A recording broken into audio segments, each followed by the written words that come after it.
महाराष्ट्र वालों से पूछिए, नरेंद्र मोदी सीधे हो हिंदू राष्ट्र कैसे घोषित करेंगे? लाचारी की स्थिति अलग बात, विकास का नाम लेते लेते अब हिंदुत्व के पक्षधर हो ही गए। विकास ने 4 खाने चित्त कर दिया, एक और नीतीश एक और नायडू, दो के कंधे पर हाथ रख के चलना पड़ा। राम जी की प्रतिष्ठा करके राम जी ने दम मारा।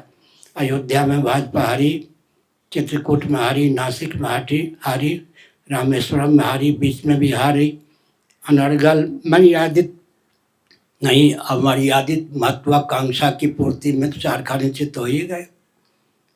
संभलने की आवश्यकता है। संविधान की सीमा में वो नहीं कह सकते हिंदू राष्ट्र, हम कहते हैं। हमारा नाम 8 जगह हिट लिस्ट में लिखा गया था, कहीं से कुछ नहीं हुआ। अब पूरे विश्व से आवाज़ आ रही है, सबके पूर्वज सनातनी वैदिक और हिंदू थे।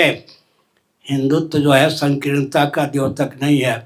शिक्षा, रक्षा, अर्थ और सेवा के प्रकल्प संतुलित रहें, मातृशक्ति का शील सुरक्षित रहे, बिना परिवार नियोजन गर्भपात के जनसंख्या संतुलित रहे, हर व्यक्ति की जीविका जन्म से सुरक्षित, हर व्यक्ति का जीवन दुर्व्यसन मुक्त रहे, हर व्यक्ति के जीवन में लौकिक उत्कर्ष, पारलौकिक उत्कर्ष और परमात्मा की अभिव्यक्ति का मार्ग प्रशस्त रहे। इसके लिए और कोई प्रणाली नहीं है। झक मार करके वैज्ञानिक, दार्शनिक, व्यावहारिक धरातल पर देश काल परिस्थिति के अनुसार सनातन सिद्धांत को मानना ही पड़ेगा। सृष्टि के आरंभ से लेकर के युधिष्ठिर जी ही नहीं, शिवाजी के शासन काल तक कौन संविधान क्रियान्वित था? धर्मराज किसने दिया?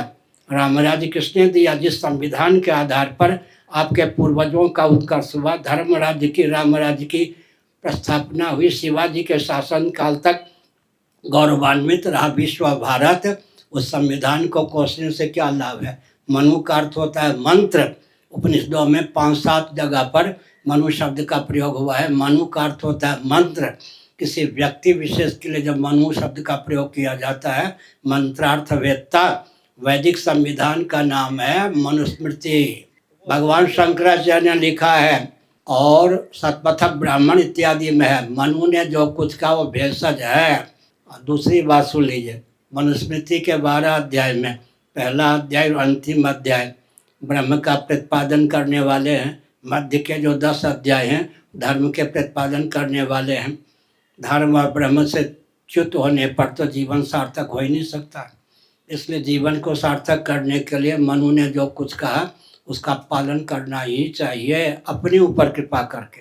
केवल पेट परिवार तक रहेंगे तो यहाँ भी पीटेंगे, वहाँ भी पीटेंगे, फिरते फिरते पाकिस्तान बना दिया, फिर वहाँ पूंछ में आए, राजौरी में आए, वहाँ से भगते भगते कहाँ आ रहे थे? जम्मू से भग रहे थे, तब हमने जाकर रोका, नहीं जम्मू छोड़ देते। इसलिए हमने संकेत किया 4 सकार। पहला सकार क्या है? सच्चिदानंद स्वरूप सर्वेश्वर के स्मरण का बल हो। दूसरा सकार क्या है? परस्पर सद्भाव पूर्वक संवाद का बल हो। फिर सेवा का प्रकल्प हो, संघ बल हो। 4 सकार को अपनाएंगे, हर जगह पूजित होंगे। केवल पेट परिवार तक रहेंगे तो यहाँ वहाँ जहाँ जाएंगे वहाँ पिटेंगे। एक बहुत बढ़िया हुआ, जो अपने को हिंदू नहीं कहते थे, स्कॉन वाले, उनके शिष्य लोग कहते थे हम स्कॉन वाले हैं, हिंदू। अब जब बांग्लादेश ने खदेड़ना शुरू किया, ये अल्पसंख्यक हैं, हिंदू हैं, अपने को हिंदू कहने लगे, इतना तो लाभ हो ही गया। जो अपने को हिंदू कहने से परहेज करते थे उनकी लाचारी हो गई। उनको बांग्लादेश के मुसलमानों ने हिंदू माना, अब उनको हिंदू कहने के लिए बाध्य होना पड़ा। इतना लाभ तो हो ही गया। अरे मिनिस्टर के जो बात है उनकी परिस्थिति होती है, हमारे पास लाचारी नहीं, हम तो बोल ही रहे। हमारा संदेश पहुंचा, हिंदू सड़कों पर उतरे या नहीं? सड़कों पे हिंदू उतरे या नहीं? कब कहाँ से गया संदेश?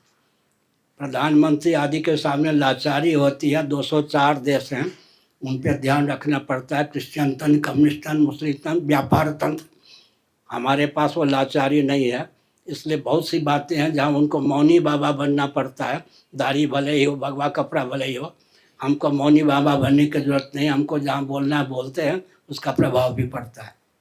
सरकार के सामने कई परिस्थिति होती है, व्यापार तंत्र होता है देश में। अब सुनो, इस समय प्रधानमंत्री कौन है? हाँ, ये गुजरात है या महाराष्ट्र? सुनिए, पानी पी के बोलता हूँ। व्यभिचारिणी स्त्री कहाँ से हो सकती है? पहले व्यभिचारी पुरुष होते हैं, तब व्यभिचारिणी स्त्री होती है। नमे राज स्तेनो जनपदे, ये छांदोग्य श्रुति के राजा का उद्घोष है। आरक्षण के लोभ में आकर के जैन बौद्ध सिखों ने अपने को अल्पसंख्यक घोषित कर दिया। कदाचित भारतीय संविधान की 25वीं धारा की धज्जी न उड़ाई गई होती, जैन बौद्ध सिख भी हिंदू होते, तो जनसंख्या की दृष्टि से हिंदू विश्व में दूसरे स्थान पर होते, पहले स्थान पर पहुंचने का मार्ग प्रशस्त कर लेते। लेकिन जैन बौद्ध सिखों ने आरक्षण के लोभ में आकर के अपने को अल्पसंख्यक घोषित किया। उसी के देन है, कम से कम भारतीय संविधान की 25वीं धारा का सम्मान इनको करना चाहिए था। एक मैं उदाहरण देता हूँ। विशाल वट का वृक्ष हो, बरगद, कोई शाखा टूट जाए, वट का वृक्ष तो जीवित रहेगा, लेकिन शाखा तो मुरझा जाएगी, सूख जाएगी। इसलिए हिंदुओं से जो अलग हुए वो 4 खाने चित्त हो गए। हिंदुओं को तो दुर्बल बनाया, हिंदू मरे नहीं, वो तो खत्म ही हो गए। संविधान जैसा होना चाहिए। संविधान की बात आप कह रहे हैं, जिनको संविधान बनाने का श्रेय दिया जाता है, वो वाक्य में नहीं बोलूँगा, उनके शब्दों में ढूंढिए उन्होंने संविधान की क्या समीक्षा की थी। नहीं ध्यान गया आपका? आपको नहीं मालूम होगा। मैं कह रहा हूँ, आप ध्यानपूर्वक सुनिए। जिन्होंने संविधान बनाया, जिनको संविधान बनाने का श्रेय दिया जाता है, वो स्वयं क्या संविधान से सहमत थे? उन्होंने भारतीय संविधान की जो टिप्पणी की थी, उसको बोल दूं तो आग लग जाए, लेकिन सच्ची बात है, ऐतिहासिक तथ्य है। अरे बनाई थी, मैं तो कह रहा हूँ, जिनको, बार बार आप सुनिए, जिनको संविधान बनाने का श्रेय दिया जाता है, उन्होंने जो संविधान की टिप्पणी की थी, ये माइक बंद होता तो मैं बोल देता, ये सब बंद करिए। सबसे पहले कष्ट आपको होगा, यही ना, हिंदू राष्ट्र बनने पर सबसे ज़्यादा कष्ट आप ही को होगा। संविधान जैसा भारत के अनुकूल होना चाहिए वैसा होगा। अब भारत के संविधान में जो दिव्यता है 25वीं धारा, पहले उसको क्रियान्वित कीजिए तो हिंदू राष्ट्र बनने का मार्ग प्रशस्त हो ही जाएगा। मैंने बार बार कहा।